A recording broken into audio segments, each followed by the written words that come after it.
What's the difference between this character? Save your bullets. You can't kill me. Hey. When do you think A man die. Is it when a bullet from a pistol pierces his heart? or he's stricken by an incurable disease No. When he eats a soup? made from a poisonous mushroom? No! No. A man dies When when he is forgotten. I may You're disappear. right now, my dream will come true. And when it does, the citizen's sickness of the heart Will be healed. very shortly A a monster monster. will appear. Please don't hurt him. He is my son. I've had. A marvelous life. Don't worry, Chopper. Your mushroom won't kill me. And this character. I heard about Eri. Aren't you going to school? Just leave me alone.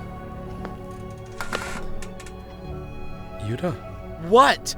Get out of my room already. your mom's final moments. I recorded them. Do you want to see?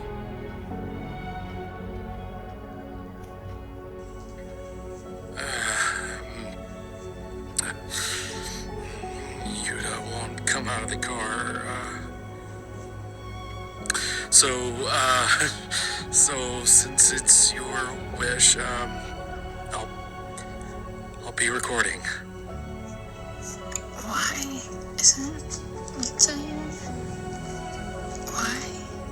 Yuta, he doesn't want his mom to die, so he couldn't make it this far.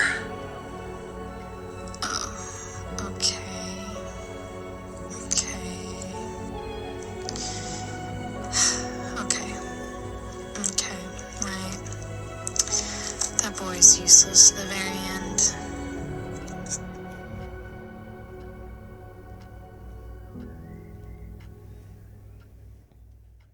Well, let's start with the very obvious. Both characters are diagnosed with a terminal illness, both are parents, and both wanted to shape their legacy. But their approach was completely different.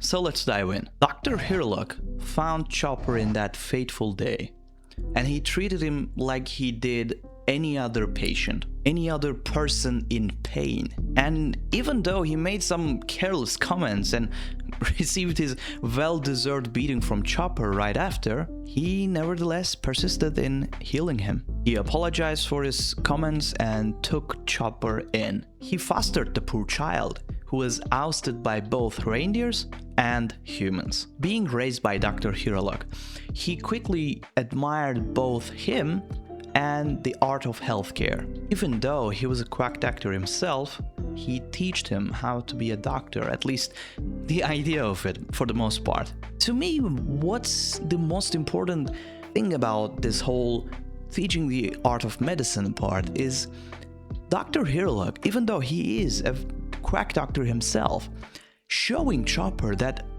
there is humanity in this job. It's not just following the book and treating a person, but the act of caring about others and giving away from yourself to help others as a doctor. Chopper obviously learns the actual doctorship, medicine, from Dr. Kureha later in his life, but I believe before even receiving that, or before even himself wanting to be a doctor, the fact that he got that human side from Dr. Hiriluk is very precious.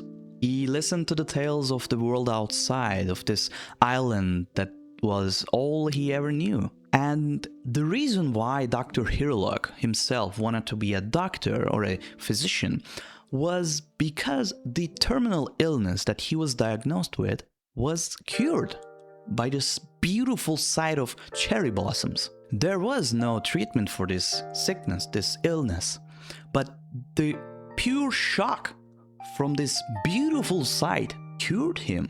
This was a miracle. At least that's what he believed. So he declared that there is no sickness in the world that cannot be treated. So he returned to his homeland, Drum Island, and made the conclusion that the citizens of this country's hearts needed a cure. This is not spelled out clearly in the show, but I believe this sickness of heart is actually a metaphor for the people's inability to rise and revolt against their ruthless leader, their inability to believe in a better future, the belief that it was impossible to see cherry blossoms on a winter island. And I believe Dr. Hiriluk's dream was to break that impossibility and show the people of Drum that they too can break their perceived impossibilities. But returning to our main analysis, when Dr. Hiriluk's terminal illness returned, the first thing he did was to kick Chopper out and quicken his research on this cherry blossom formula. But soon Chopper returned with a poisonous mushroom in his hand, his bones broken, blood all over him, with the hopes of curing Dr. Hiriluk. Chopper didn't know in the time, but the symbol of crossed bones with a skull that pirates used, the symbol that Dr. Hiriluk admired so much, wasn't the symbol of cure or good in the medicine books, but rather deadly poison. Well, Dr. Hiriluk did a very good job of hiding this from the poor reindeer, because how could you tell him? So he didn't, he just hid that away, and instead he thanked him dearly and embraced him affectionately. A person dies when they're forgotten. Now, as important as when does a person die, it is also important that how that person actually died and how is that death is remembered. Dr. Hiriluk didn't want Chopper to be the one who killed him. So that was the reason why he acted that way, why he thanked him and embraced him. He didn't want Chopper to think that his endeavors were nothing. So instead, he acted as if the medicine helped him. He praised Chopper and told him that he will be a great doctor. He didn't want Chopper to remember him as the first patient that he killed while trying to cure. So, knowing he doesn't have much time left, Dr. Hiriluk entrusted Chopper's medical training to his friend Dr. Kureha and rushed to the help of the 20 doctors, the last 20 doctors in the country that are basically being controlled by this ruthless ruler that I mentioned. There was news about them being sick themselves, so it would be a devastating thing, even though the doctors weren't really allowed to cure and help out the citizens without the ruler's approval and money. This would still be a very bad thing, because outside of Dr. Kureha, they were the only doctors in the whole country. So, knowing this is most likely a trap set up by the ruler of this country, who goes by the name of Wapol, by the way, Dr. Hiriluk still rushed there. When he arrived there and saw all the 20 doctors being healthy, he was relieved. But he was also now captured and was gonna be executed by Wapol. But he didn't let Wapol have his way. To me, this feels like an act of love again. I think Dr. Hiriluk didn't want Chopper to be burdened with that hate towards Wapol. So, feeling like the mushroom's poison kicking in, and Wapol's men facing their steel to his face, Dr. Hiriluk drank a potion of his own that would blow him up, resulting in his self-afflicted death. And although indirectly, and after 6 years of his death, Dr. Hiriluk managed to bring cherry blossoms to a winter island, to the Drum Island, curing the sickness of the hearts of the people. He managed to fulfill his dream even after his death, and was going to be remembered as the world's greatest doctor by his son, Chopper, the man who brought about the cure to the frozen hearts of a nation, captain of the Cherry Blossom Pirates. Now, although Dr. Hiriluk died an honorable death and paved the way for Chopper to be a great doctor, he wasn't exactly the most morally good person, I guess. He wasn't a saint. not a clear slate, if you will. Yes, he wanted to help people, but he also had to make ends meet, so he stole, lied, and even injured people. As a doctor, including his patients, remind you. This is actually rendered better in the manga, as you can see in this example where he actually shoots the patient's wife so that she wouldn't go to the cops, I guess, I don't know. So, but again, this is actually a deliberate choice by the author Eiichiro Oda. When we look at good characters, it is very easy to find one that is pretty flat. The hero, the positive butterfly, or the pure angel. But I personally enjoy characters that are more complex in their actions and their demeanor. A monster could have the sweetest of heart, a mother could be tormenting her children, or a thief with no traditional medicine education could be going out of his way to help cure people's hearts. I think Dr. Hiriluk is one of these complex characters, and that was actually the reason why I wanted to write today's mini essay.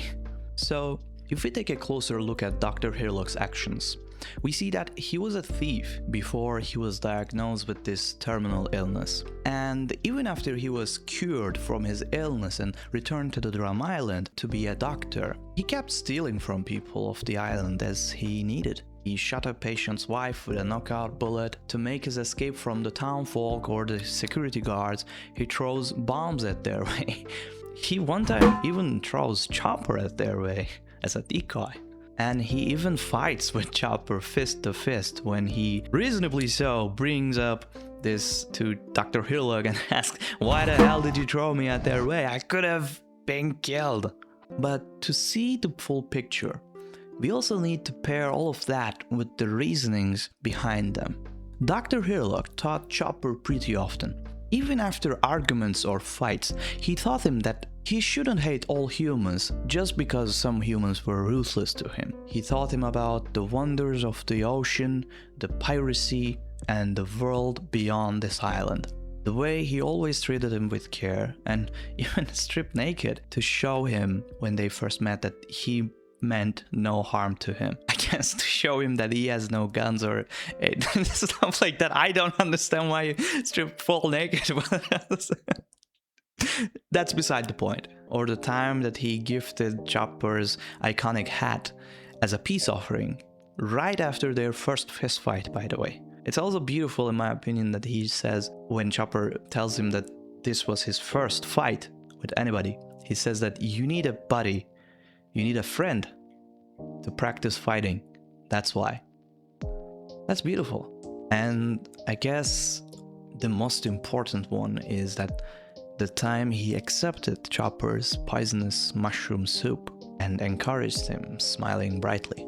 Through all of this, we see that he means no harm or bears no hatred towards anyone who he happens to hurt. And remember about his stealing and injuring people. Criminal, under an unjust system, doesn't necessarily mean bad person. Although, understandably so, aside from how the world government runs the world and how ruthless Vapul is governing the Drum Island, Dr. Hiriluk is also driving himself into a corner because of his principle of no one should be paying for their survival or their bodily well-being. Basically saying free healthcare for all. It is definitely an honorable endeavor, but without institutional backing and a system built around it by the community, Dr. Hiriluk can sustain himself without either taking time away from treating patients and doing another job, or by stealing where he sees fit. When we acknowledge his not-so-saint parts, it becomes clear that Dr. Hiriluk is no fool or simpleton. He is aware that some of his actions do in fact hurt others. So, in that manner, this is a grown man we're dealing with. And to me, that is so much more valuable than a fool with good intentions. He carries the weight of his actions. He isn't simply running around and not realizing the damage he's leaving behind. That obviously doesn't take away from his more goofy and fun side. And to me, an adult who is still a dreamer who is joyful, is someone to be adored. And the reason for that is, as we grow up, be it responsibilities, having to manage more things than we're capable of, or dealing with nonsensical procedures, and maybe as a central hub to all of this, and the reason behind them, living under a system that is designed to exhaust us, to make us go numb. It is tough to stay cheerful, whimsical, merciful. Not giving up your seemingly unattainable dreams looks foolish under such system. Therefore, a pirate is the most admirable thing in the world of One Piece. A dreamer who defies the logical set out by the ruling class. Well, in the end, Dr. Hiriluk died on his own measure. He left behind an honorable legacy for Chopper and cured the frozen hearts of the Drum Kingdom's citizens with the blooming cherry blossoms. But where did Yuta's mom failed that Dr. Hiriluk succeeded? Well, much like Dr. Hiriluk, Yuta's mom, whom I'll be referring to as Miss Ito going forward, also tried to dictate how she is remembered. She did that by buying his son Yuta a smartphone on his 12th birthday. And at that same table of celebration, she asked him to film her last months as she is diagnosed with a terminal illness. Yuta then, a bit bummed, and honestly, understandably so, replied with, "I don't want to talk about this in my birthday." But Miss Ito pushed a bit more and got her way. Yuta then started filming how his mother's day-to-day were going, and sometimes capturing ridiculous yet beautiful moments. Now, this goes on for a while, and we also get to see some of the more heartbreaking moments in the Ito family. In some of the clips, we also get to see Yuta's more depressed side as a kid, not really knowing what's going on or not being able to cope with everything. Yuta keeps recording more and more clips, and at some point his phone storage fills up.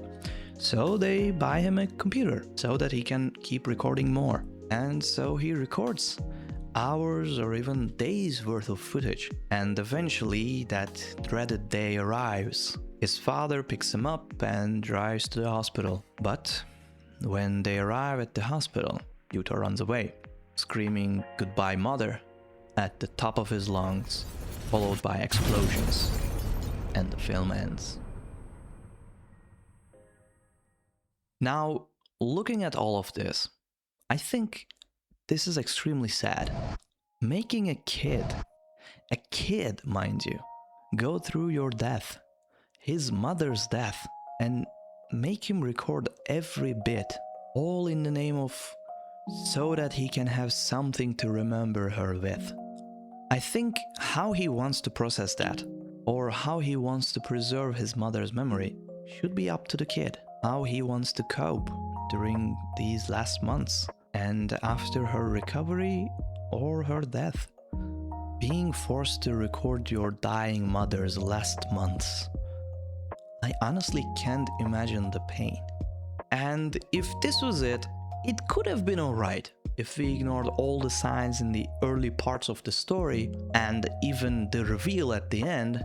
We could argue that Miss Ito's actions were out of love to his child and wanting to be remembered, maybe the fear of death. We could have found an explanation. And even though I think this version of the events would be pretty cruel too, the reality is unfortunately even more depressing. Well, it turns out that the sweet mother we saw, kind-hearted and caring Miss Ito from Yuta's film, was nothing but a shell, only a compilation of her best moments. In reality, Miss Ito was an abusive parent. She used to beat up Yuta, scold him harshly, and telling him unimaginably hateful things. The reason why Miss Ito wanted Yuta to film her last months was so that when she eventually beats this illness, she wanted to make a documentary out of it. Her magnum opus as a director, her story, her courage against this illness. She gave a camera to his sobbing child and told him to shut up. Microphone is picking up. And even with her last breath, at that cold hospital bed, with her husband right next to her, she said, that boy was useless to the very end. Yet, the whole gymnasium of people saw a different Miss Ito, a kind-hearted and caring mother. They questioned if Yuta was a psycho or a freak, because how he toyed with his mother's death with the explosions. His sweet, loving, angel-like mother. I personally think that the version Yuta captured in the film of his mother was the version that Yuta wanted to remember her as. Coping mechanisms differ from person to person. For some people, acknowledging and forgiving the cruelties of their loved ones is the way to go. For some people, it is distance, leaving behind them, forgetting about them. For some people, it is arguments, facing them, confronting them about it, and finding a solution. And I believe for Yuta, it was making a highly edited and curated film about them. It's possible that the good moments of Miss Ito that made it into the film was simply her acting, but I think the film actually covers more of the honest little moments of her, the moments Yuta wanted to remember her with. And by everyone hating him for disrespecting his kind-hearted mother's death, I think Yuta succeeded with this film. Well, success might not be the best word to describe it, honestly, because upon receiving such horrible looks and a good amount of bullying, Yuta finally reaches his breaking point after carrying all the weight of the past months and his mother's passing. He then decides to end everything at the place that took so much from him, the hospital that his mother passed away. And right as he was about to do it, he meets Eri, unfolding the second part of the story. I'm honestly glad that Yuta met Eri and decided to keep on living. I'm glad that he made his film the way he wanted to. And I'm glad in the end he managed to keep his spark, the pinch of fantasy that was within his heart. And I hope for you as well that whatever you may be going through that makes you feel so bad, so down and so depressed, whatever hardships you may be facing, I hope that it gets better. I believe that it will get better. And I hope that you can find or already have the support mechanisms that you need. Friends and activities that ease your mind or solutions to your hardships. You are not alone. And I'm only wishing all the best for you. You matter.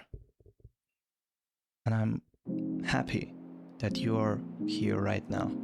Now, in the story, there is a supposed time skip. And although there is also theories that there was no time skip and the person we see as Yuta's grown-up version is basically Mr. Ito, but after that supposed time skip, we see that Yuta's life went southway and that he didn't really get a happy ending.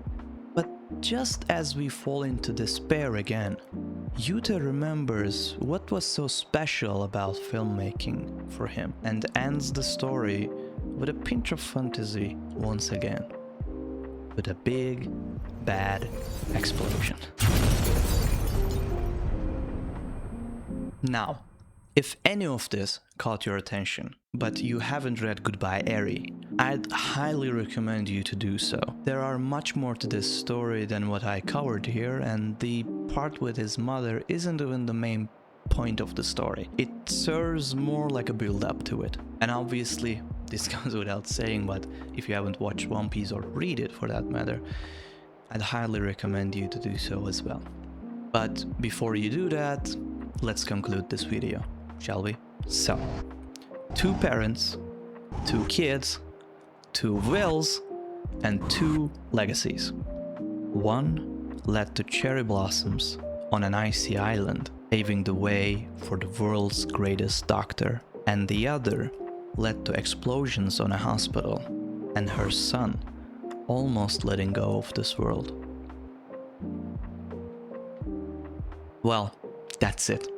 Thank you so much for watching. This was my first video. I will be making more mini essay, video essay character analysis, dynamic analysis videos, because I love well-written characters and I love going deep and trying to understand the themes.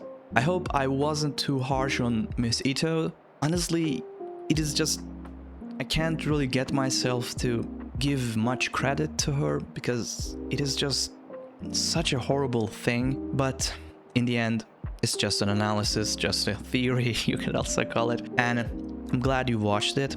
Well, if you'd like to support me, be sure to like the video if you haven't already and subscribe.